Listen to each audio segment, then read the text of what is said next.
Hello friends, நான் இன்றைக்கி வந்து ஒரு சூப்பரான ரெசிபியோட வந்திருக்கேன். இது ஈவினிங் ஸ்நாக்ஸாகவும் எடுத்துக்கலாம், பிரேக்ஃபாஸ்ட்டாகவும் இருக்கலாம். Simple and easy.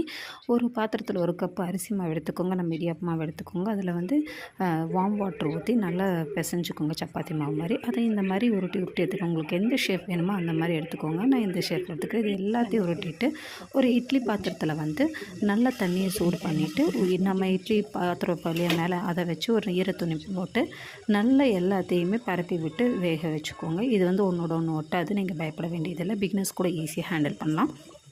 இந்த 10 நிமிஷத்து கேப்பில் வந்து நம்ம ஒரு தேங்காவை வந்து நல்லா திக்கான ஒரு பாலாக எடுத்து நீங்கள் ரெடி பண்ணி வச்சுக்கோங்க.